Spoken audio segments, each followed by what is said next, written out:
Mesdames, Messieurs, bonjour et voici le sommaire de ce 13h au Bénin. Les leaders du parti de l'Union progressiste, le Renouveau, sont sur le terrain à Savalou. Une tournée, bien entendu, de remobilisation a été entamée par un groupe d'acteurs politiques progressistes. L'équipe est conduite par Gabin Aloyon. Les initiateurs de la randonnée étaient ce week-end à Logozoré, où ils ont sillonné plusieurs villages pour expliquer aux populations la vision du parti. Ensuite, la route Kota-Kondé va bientôt changer de visage grâce à l'implication du chef de l'État qui a donné des instructions fermes pour la réhabilitation et le bitumage de cette route. Son état actuel avec les dernières pluies est source de désagréments de jour comme de nuit aux motocyclistes et conducteurs de véhicules. Et puis enfin, célébration de la 29e édition de la Journée mondiale de l'enseignant. En prélude à cette journée, le ministre des Enseignements maternels et primaires s'est adressé aux enseignants de tous les ordres. Dans son message, il a salué les mérites de cette corporation qui s'attelle au quotidien à la formation des cadres béninois.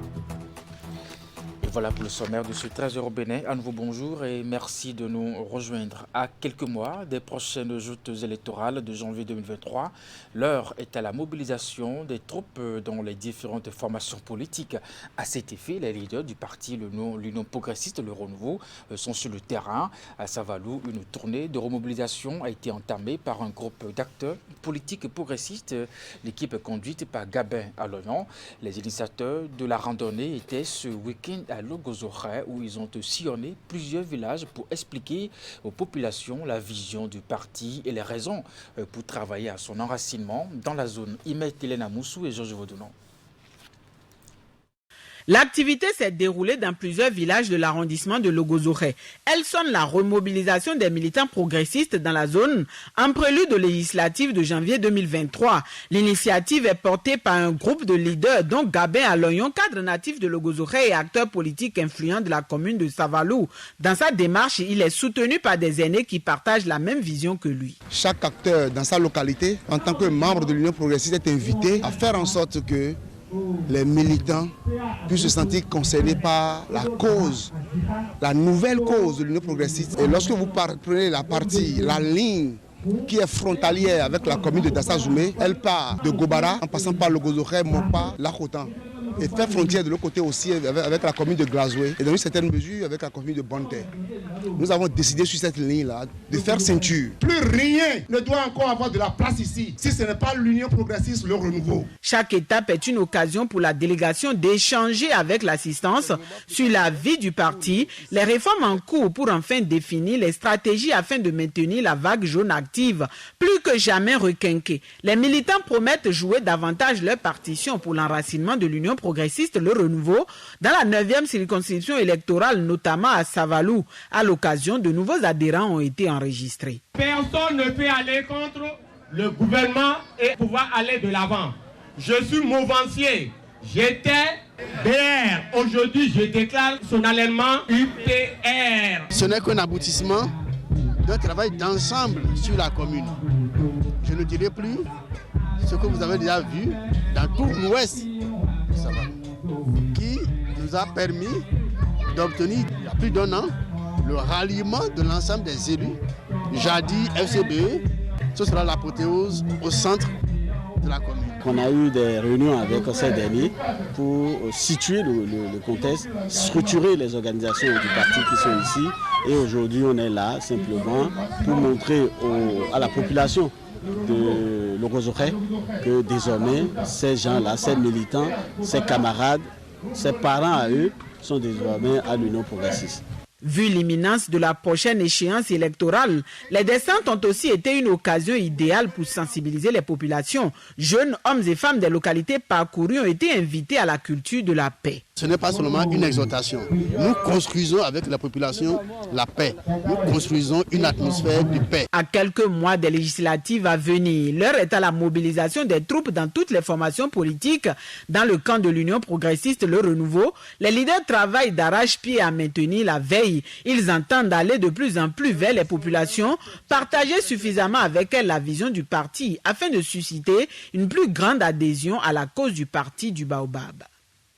L'énergie électrique est indispensable pour chaque citoyen béninois, une conviction qui a amené le gouvernement à revoir à la baisse le coût d'obtention de compteurs et la connexion au réseau électrique à 20 000 francs CFA. Depuis lors, plusieurs ménages ont été également raccordés et c'est ce que le ministre de l'Énergie et le directeur de la Société béninoise d'énergie électrique sont allés constater ce lundi dans les départements de l'Atlantique et du littoral. Voici les images. Le ministre de l'Énergie, Dona Jean-Claude Oussou, et le directeur général de la Société béninoise de l'énergie électrique sont allés constater l'effectivité du projet 2 millions d'abonnés à l'horizon 2026. Cette initiative du gouvernement de la rupture est matérialisée sur le terrain par le raccordement des populations des départements du littoral et de l'Atlantique. À Godomé, Womé, Detnoubé, Yemi, Kodji et Figurosé, le degré de satisfaction des bénéficiaires est visible.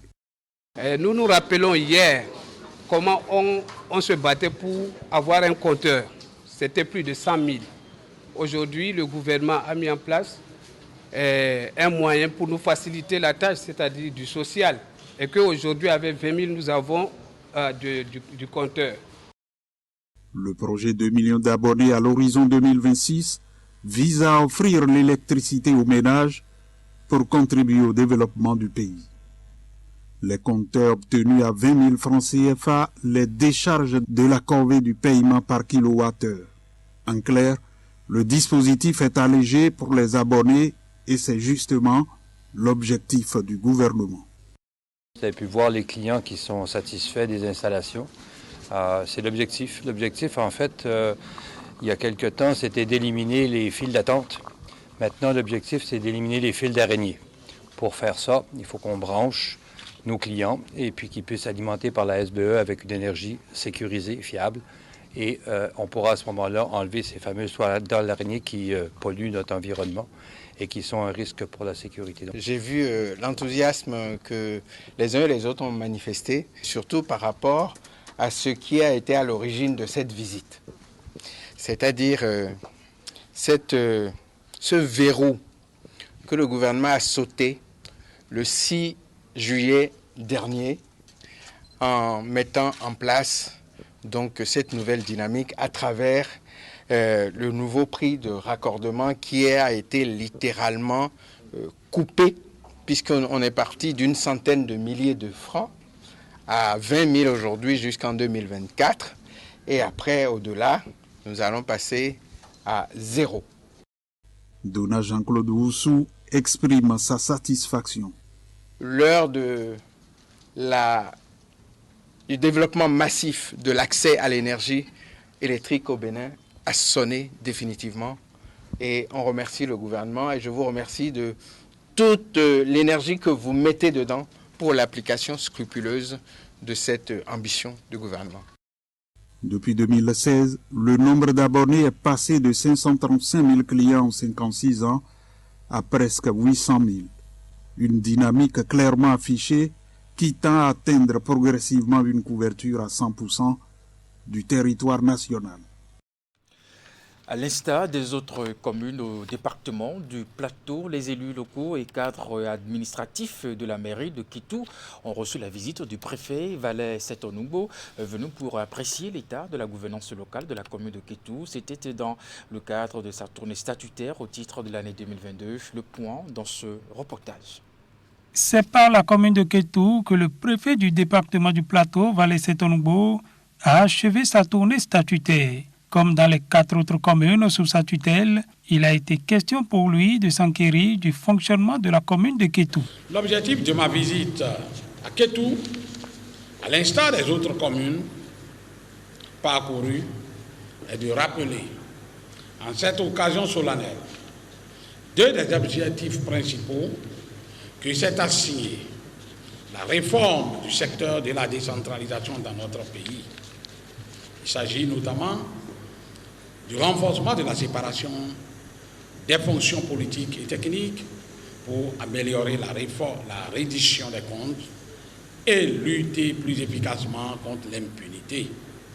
Et de l'amélioration de la gouvernance communale afin de créer une dynamique de valorisation des potentialités locales.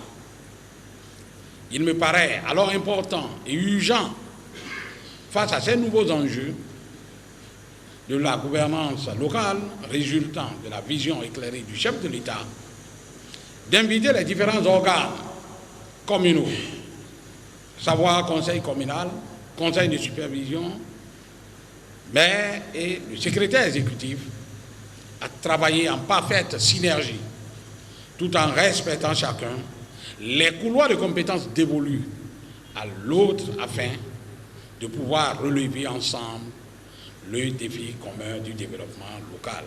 À Kétou, les réformes du secteur de la décentralisation sont déjà mises en œuvre et les organes dirigeants travaillent en parfaite symbiose, a rassuré le maire Lucie Sessinou. La commune de Kétou, que j'ai le privilège de diriger, a amorcé avec espoir l'ère nouvelle qui souffle au niveau des communes du Bénin avec la prise de fonction du secrétaire exécutif et des cadres techniques tirés au sort. Monsieur le préfet, veuillez bien transmettre nos sincères remerciements au chef de l'État pour les réformes entreprises dans le cadre de la gouvernance locale.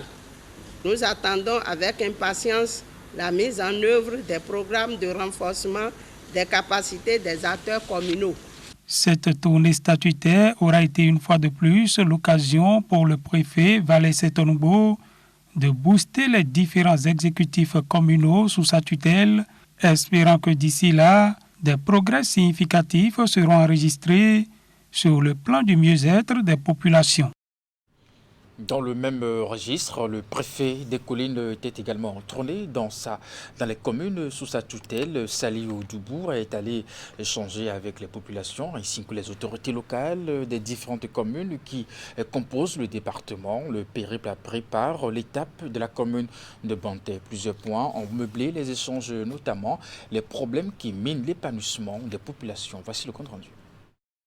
L'exercice est annuel. Il constitue un cadre d'échange entre l'autorité préfectorale, les populations ainsi que les autorités locales des territoires sous sa juridiction. Dans les collines, Saliou Doubou a sacrifié à la tradition. La tournée statutaire lui a permis de parcourir les 6 communes dont il a la charge en tant que représentant du pouvoir central dans la zone. La semaine de randonnée s'est achevée ici à Banté. Cette tournée statutaire du préfet est une occasion rêvée pour nous mettre à l'école de la réforme de l'administration territoriale en notre qualité d'élus devant vivre les réalités pratiques des populations et le partage des expériences avec la hiérarchie, mais aussi pour diagnostiquer de commun accord et trouver des solutions idoines et endogènes aux multiples maux qui entravent le développement de notre chère commune Banté. La rencontre a eu lieu à l'hôtel de ville. Elle a été l'occasion pour le maire de présenter en premier au préfet la situation de la gouvernance de sa commune, outre les efforts consentis pour apporter des solutions aux nombreux problèmes qui entravent l'épanouissement des populations. Nombre de difficultés demeurent. Les plus urgentes se résument au problème d'accès à l'eau potable, la densification du réseau électrique et la dégradation des pistes rurales. La question des limites administratives a aussi été évoquée. Je prends par exemple mon village. Nous sommes un village frontalier au Togo. Nous avons besoin d'un commissariat. Un commissariat pour lutter contre l'insécurité. Je suis le seul arrondissement dans la commune de Banté qui n'est pas d'électricité. Dans la commune de Banté, si ce n'est pas un voyage, on ne connaîtrait pas ce qu'on appelle pavé. On n'a même pas un seul mètre de pavé dans la commune. Et nous demandons au chef de l'État d'avoir un regard bienveillant sur nous. Dans notre secteur d'activité, évidemment, c'est la question du stade. Et si les stades ont été construits déjà dans des communes, ça veut dire que les communes qui ne sont pas encore bénéficiaires vont forcément bénéficier de cela. C'est une question de programmation du gouvernement. Dans toutes les localités parcourues, la préoccupation la plus récurrente est celle de la transhumance. Le phénomène engendre de sérieux conflits entre éleveurs et agriculteurs sur le sujet. L'autorité a rassuré les uns et les autres des dispositions prises par l'exécutif avant d'ajouter. On a invité les uns et les autres à une cohabitation pacifique, surtout faire en sorte que les espaces pastoraux soient dédiés, dégagés, afin que le projet procède puisse accompagner les éleveurs à avoir des espaces pastoraux dédiés afin de limiter sensiblement les questions relatives aux conflits agriculteurs et éleveurs, conflits qui ne sont pas prêts à à finir de sitôt si les bonnes mesures ne sont prises. Dans son périple, Saliou Odoubou était accompagné des chefs services déconcentrés et directeurs départementaux. Chacun a eu droit à la parole pour éclairer les populations quant aux diverses actions prévues par le gouvernement ainsi que celles déjà en cours pour régler les différents problèmes évoqués. Je vous l'annonçais en titre, la route Kota-Kondé végète dans un état défectueux et piteux ces derniers temps et pour cause, les pluies torrentielles qui s'abattent sur le septentrion l'ont complètement défiguré, une situation qui crée d'énormes désagréments de jour comme de nuit aux motocyclistes et conducteurs de véhicules. L'état de cette infrastructure va bientôt changer de visage grâce à l'implication du chef de l'État qui a donné des instructions fermes pour la réhabilitation et le bitumage de cette route. Alassane Arounan, Abdou Sarvitrissou. Voici l'état dans lequel se trouve l'axe routier Kota-Kondé. Distante de 50 km, cette bretelle se trouve dans un état de dégradation très avancé en raison des pluies diluviennes qui s'abattent sur la partie septentrionale. Une situation qui plonge les usagers dans un désarroi total. La voie de Kondé-Kota est vraiment gâtée. Surtout au temps de la pluie, nous ne pouvons pas passer. C'est tellement grave pour passer ces problèmes. La voie de Kondé, vraiment, on ne sait pas comment dire. Partout, il y a les cailloux, il y a les endroits vraiment, l'eau a tout ramassé. Les véhicules font juste à 3 jours, 4 jours. Les endroits où les cailloux empêchent les véhicules de passer, les ponts sont vraiment détruits. On ne sait pas, c'est sympa nous sauver, c'est pas comment dire. Depuis l'avènement de la saison pluvieuse, rallier l'une ou l'autre des localités traversées par cette route relève d'un parcours de combattants. Motocyclistes, tout comme conducteurs des véhicules, doivent surmonter nids de poules et des flaques d'eau qui jonchent cet axe routier. Nous avons assisté plusieurs fois à des accidents sur cette voie. Juste derrière moi, hier, il y a un camion qui n'a pas pu traverser cet endroit et qui a fait un tonneau là. Voilà. Chaque fois, même devant encore ici, tout juste après le pont de Kotopunga, moi-même j'ai chuté, voilà ma moto qui est la preuve même. Donc plusieurs fois, quand il y a la pluie, il y a toujours des accidents parce qu'on n'arrive pas à rouler. L'état de dégradation dans lequel se trouve l'infrastructure routière plonge Kondé et ses environs dans un isolement total. Difficile voire impossible d'effectuer des évacuations sanitaires de Kondé ou d'acheminer les produits vivriers vers les marchés d'écoulement, ceci aux grandes dames des commerçants. On est ici il y a 3 jours. On a même déchargé le camion que vous voyez. Mais RAS, ça n'a pas pu résister. On est là. Maintenant, on attend. Au cas où quelqu'un va venir nous secouer, là, il va nous tirer. On est là, on ne peut rien. On a tout fait.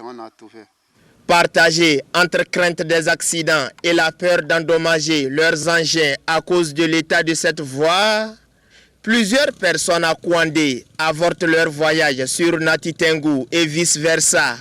Une situation qui plombe les activités commerciales dans la région. Préoccupé par la situation, l'honorable Abdoulaye Gounou ne cesse d'implorer l'indulgence de l'État central qui a déjà inscrit la construction de cette bretelle au rang de ses priorités à passer à la vitesse supérieure. Kondé, à l'heure où je vous parle, est isolé du reste du monde. Du côté de Kérou, en passant par Guimaro, Kankou a coupé. Notre fameux pont Kankou, tristement célèbre, a coupé encore une fois Kondé de sa moitié. Du côté de Péonko, il y a un rivière qui s'appelle Béba qui a coupé. On ne peut pas aller à Péonko facilement. Le pont de Birni a coupé. On ne vient pas à Birni. Un pont entier est parti. Le ministre connaît à tout ce point. Nous sommes dans un calvaire. L'enfer du Bénin, c'est ici. C'est dans les deux capés. Ce n'est nulle part, hein. Monsieur le Président, merci de me sortir de l'enfer. Vous aurez posé un acte hautement historique, sans précédent dans l'histoire de notre pays. Avec le projet d'aménagement et de bitumage de cette infrastructure routière annoncé pour bientôt par le gouvernement de la rupture, Les populations de Kouandé sortiront bientôt de leur isolement, mais en attendant, elles devront continuer à subir les affres de cette voie calamiteuse.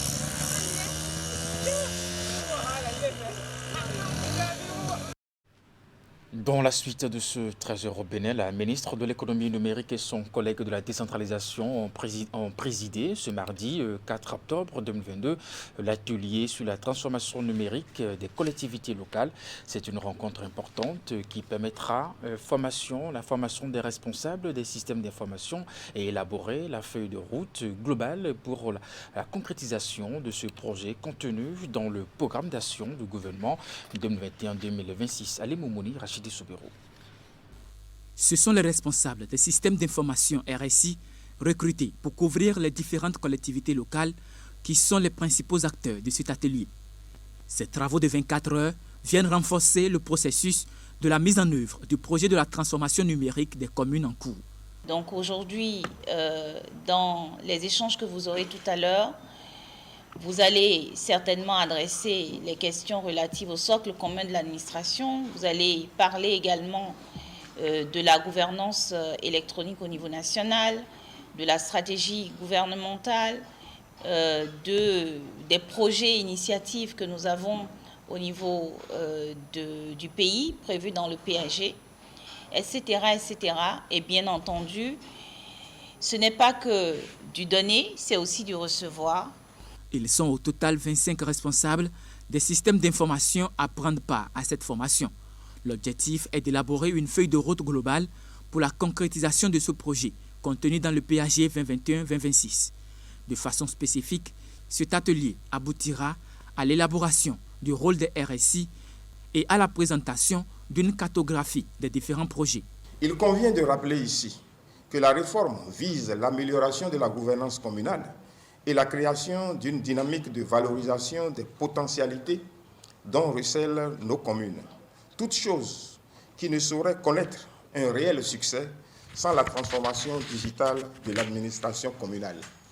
À cet égard, la digitalisation contribuera d'une part à réduire la fracture numérique des communes par la fluidité et l'accessibilité à l'information, d'autre part à améliorer l'attractivité des territoires, puis enfin à offrir des outils de proximité et de mise en relation avec les administrés. Depuis 2021, les résultats obtenus dans le cadre du projet de transformation des collectivités locales sont bien visibles. Et pour cette nouvelle étape, la ministre du numérique et de la digitalisation n'a pas manqué de prodiguer des conseils aux responsables des systèmes d'information pour un meilleur rendement. Donc, ma recommandation serait que chaque jour, vous vous demandiez ce que vous pouvez changer, améliorer, rajouter dans ce cheminement vers la transformation numérique au niveau donc, des localités que vous gérez. Ça commence par exemple par l'utilisation d'une adresse email professionnelle. Vous ne pouvez pas savoir ce que vous allez générer comme admiration auprès de vos partenaires nationaux et internationaux, tout simplement en utilisant une adresse email professionnelle. Les enjeux de cette rencontre sont énormes et le ministre du numérique et celui de la décentralisation se disent disponibles à accompagner les responsables des systèmes d'information pour l'atteinte des résultats. Le Bénin s'intéresse à l'impact du programme d'action du gouvernement sur les populations défavorisées. Ce lundi, c'était au cours de la commémoration de la Journée mondiale de l'habitat de cette année. Ce thème national de la 37e édition est issu de la thématique internationale retenue à l'occasion intitulée « Attention à l'écart ». Le ministère du cadre de vie du développement durable est resté aux commandes des manifestations tenues à Cotonou. Les précisions dans ce reportage de William Cliquant et des La commémoration commence avec ces journées portes ouvertes. La CIRAT, la CIMO, la SGDS et d'autres structures sous tutelle ou partenaires du ministère du cadre de vie et du développement durable présentent leurs offres au grand public. Qui ne peuvent pas payer totalement. L'après-midi donne lieu à une célébration solennelle de cette 37e édition de la Journée mondiale de l'habitat, placée au plan international sous le sceau de l'attention à l'écart. Le thème national est Impact du PAG sur les populations défavorisées. Il faudra garantir un accès sûr et égale pour tous aux infrastructures physiques et sociaux et aux services de base. La municipalité de Cotonou accompagne le programme d'action du gouvernement, entretient les infrastructures au quotidien et coopère également avec nombre de partenaires au développement dans la mise en œuvre d'infrastructures socio-communautaires. L'impact du PAG, comme dans maints domaines, est perceptible. Et les réflexions qui seront nourries autour de ces thèmes par les invités qualifiés édifieront davantage. Toutes les réalisations du programme d'action du gouvernement 2016-2022 ayant rapport à l'habitat ont été passées en revue pour montrer les changements significatifs enregistrés. Des 20 000 logements économiques et sociaux au projet asphaltage, en passant par l'assainissement des villes, la construction des marchés modernes et autres, l'action de l'exécutif dans le sens de la normalisation du cadre de vie des Béninois, selon les exigences de l'ODD 11, a été évaluée. La phase A du projet asphaltage, c'est en quelques chiffres 260 km de voirie, 500 km de caniveaux, 15 km de collecteurs, 15 600 lampadaires solaires, 32 800 arbres d'alignement, 255 rues urbaines et 300 équipements urbains desservis dans Cotonou et 8 autres villes du Bénin. Nous vivons les saisons de pluie et les inondations avec beaucoup moins de stress. L'échéance pour finaliser l'assainissement pluvial de Cotonou est ramenée de 2038 à 2025. Celle de l'atteinte universelle pour l'eau potable a été avancée d'au moins 5 ans. Pour parfaire ces réalisations, un panel transversal, scientifique de haut niveau, s'est tenu à la faveur des travaux. Les experts y ont relevé les limites des réalisations et les nouveaux axes d'intervention à prioriser. Je vous l'annonçais en titre, en prélude à la célébration de la 29e édition de la Journée mondiale de l'enseignant. Le ministre des Enseignements maternels et primaires s'est adressé aux enseignants de tous les ordres. Dans son message, il a salué les mérites de cette corporation qui s'attelle au quotidien à la formation des cadres béninois. On va l'écouter. Mercredi 5 octobre 2022, notre pays, le Bénin, à l'instar de la communauté internationale, célébrera la 29e journée mondiale de l'enseignant. Une fois encore, le gouvernement du président Patrice Talon félicite tous les enseignants pour leur participation effective à l'œuvre du développement national. Au nom des ministres chargés de l'éducation et en mon nom propre, je voudrais saisir cette opportunité pour saluer et encourager ces braves femmes et hommes qui ont choisi la noble, exaltante et difficile mission de préparer les cadres acteurs du développement.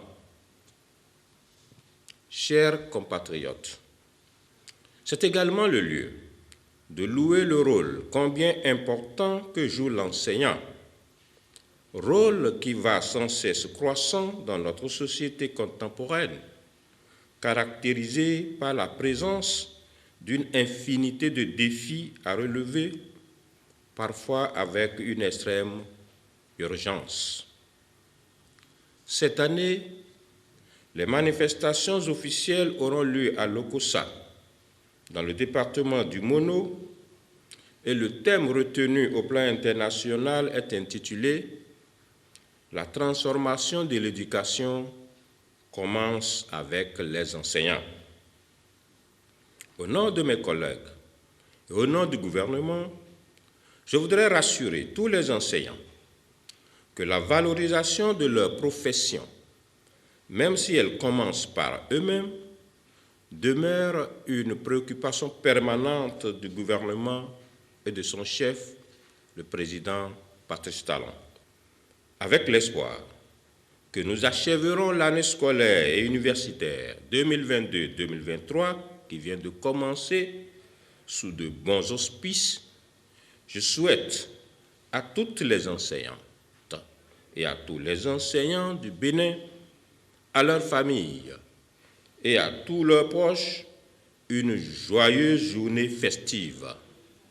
Vive le système éducatif béninois, vive les enseignantes et les enseignants de tous les ordres, vive le Bénin, je vous remercie.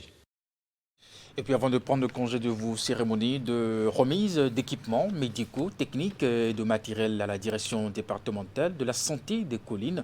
Les dons émanent de l'agence belge de développement Enabel et entrent dans le cadre de la mise en œuvre du projet Équité financé par l'agence française de développement FD. Ces dons vont contribuer à l'amélioration de la qualité des soins de santé dans le département et faciliter les activités de supervision de l'équipe d'encadrement des zones sanitaires de la région. L'appui est constitué de matériel roulant ainsi que d'équipements de conservation des produits sanguins labiles. Le lot est évalué à un coût global de 62 millions de francs CFA. Le compte rendu. Le geste vient en réponse à une requête de la direction départementale de la santé des collines. C'est un appui conséquent qui vise à renforcer les capacités d'intervention de la structure bénéficiaire ainsi que son plateau technique. Les dons proviennent de l'agence belge de développement Enabel en charge de la mise en œuvre du projet Équité, ensemble pour une qualité de soins inclusive et transparente orientée vers l'égalité genre, financé par l'agence française de développement AFD. Le projet Équité a répondu favorablement à une requête de la DDS Collines pour un complément de 2 autres véhicules pick-up Toyota et Hilux double cabine, les postes de transfusion sanguine que sont les centres de santé de Wessé et de Banté, les hôpitaux de zone de Savalou, de Save et de Dassa viennent de bénéficier d'un lot important d'équipements pour la conservation des produits sanguins labiles pour un montant de 32 millions de francs CFA. Ces équipements déjà installés et fonctionnels au niveau des formations suscitées sont constitués de 3 réfrigérateurs Blood Bank, d'un congélateur à moins 80 degrés, de 3 congélateurs à moins 40 degrés et de 2 centrifugeuses et bains-maries. Ces acquis en équipements médico-techniques et en matériel roulant viennent en complément à une première dotation d'une valeur d'un peu plus de 468 millions de francs CFA. Évalué à un coût global de 62 millions de francs CFA, le lot va permettre de soutenir le fonctionnement des activités de la direction départementale de la santé des collines et d'améliorer la gestion des produits sanguins labiles. Je prends l'engagement au nom de tous mes collaborateurs pour le bon usage qui sera fait de ces 2 véhicules de supervision et des équipements de transfusion sanguine que nous allons visiter certainement tout à l'heure. Je voudrais profiter de l'occasion pour remercier les partenaires techniques et financiers. J'entends l'AFD et Enabel, le gouvernement du Bénin à travers le ministère de la Santé, les membres du comité de pilotage du projet ainsi que les acteurs au niveau opérationnel pour la qualité des choix opérés en vue d'accompagner efficacement mon département au plan sanitaire et souhaiter par la même occasion qu'un regard bienveillant soit porté sur les autres besoins non encore couverts. Pour le bien-être et le bonheur des populations, le donateur, quant à lui, a promis continuer d'accompagner les responsables et acteurs du système sanitaire de la région. Ainsi s'achève ce 13h au Bénin. Mesdames, Messieurs, merci de l'avoir suivi. Le programme se poursuit sur Canal 3 Bénin. À 16h, votre bulletin d'information. 19h30, la grande édition de la soirée. Jusque-là, portez-vous bien et à très bientôt.